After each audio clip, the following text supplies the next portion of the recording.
Episode 116. கடவுளின் கேள்வி. விஜயநகர அரச அரண்மனை. மாலை நேரம்.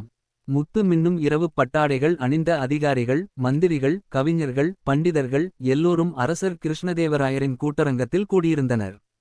அவசர கூட்டம். காரணம், அரசர் கேள்வியுடன் கலங்கியிருந்தார். ஆச்சரிய கேள்வி. அரசர் அவசரமான குரலில் பேசினார். நேற்று இரவு ஒரு ஆச்சரியமான கனவு கண்டேன்.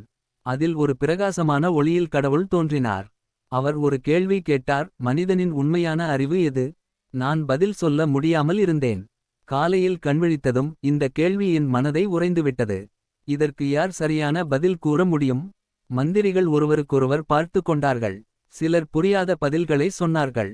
அரசே, மனிதனின் அறிவு கல்வியில் உள்ளது. இல்லை அரசரே, மனிதனின் அறிவு அனுபவத்தில் உள்ளது.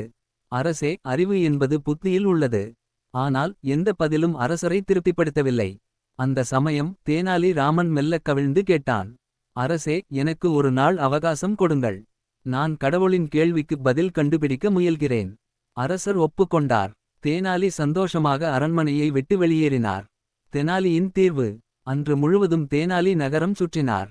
பலரும் அறிவு பற்றிய தங்கள் கருத்துக்களை கூறினார்கள்.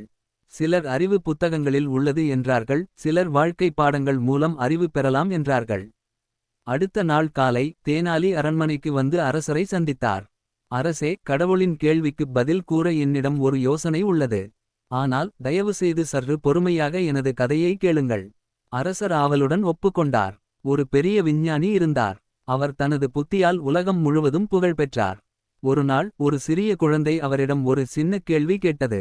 அப்பா, ஏன் வானம் நீலமாக இருக்கிறது? விஞ்ஞானி சில விஞ்ஞானிக காரணங்களை கூறினார். ஆனால் குழந்தை திருப்தியடையவில்லை. அது தொடர்ந்து கேட்டுக்கொண்டே இருந்தது. ஒவ்வொரு முறையும் விஞ்ஞானி ஒரு புதிய காரணம் கூறினான். குழந்தை எதையும் ஏற்கவில்லை. கடைசியில் விஞ்ஞானி சிரித்துக்கொண்டே கூறினான், கண்மணியே, உண்மையில் எனக்கும் தெரியவில்லை. வானம் ஏன் நீலமென்று முழுமையாக விளக்க முடியாது. நாம் அறிந்த அறிவு கடலின் ஒரு சொட்டு மட்டும்தான். இந்த கதையின் மூலம் நாம் புரிந்து கொள்ள வேண்டியது என்னவென்றால்? அரசர் ஆவலாக கேட்டார். என்ன, தேனாலி?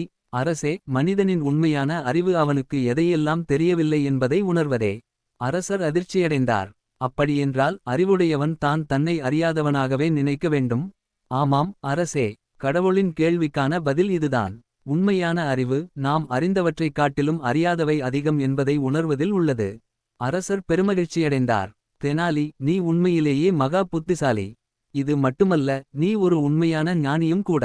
அரசர் தேனாலிக்கு புதுமையான பரிசு வழங்கினார். அரண்மனை முழுவதும் தேனாலியின் அறிவுத்திறனை பாராட்டியது. அந்த நாள் முதல் அரசர் ஒரு புதிய பழக்கத்தை ஏற்படுத்தினார். எந்த ஒரு முடிவையும் எடுக்கும் முன், நமக்கிதில் இன்னும் தெரியாதது என்ன என்ற கேள்வியை கேட்டுவிடுவார்.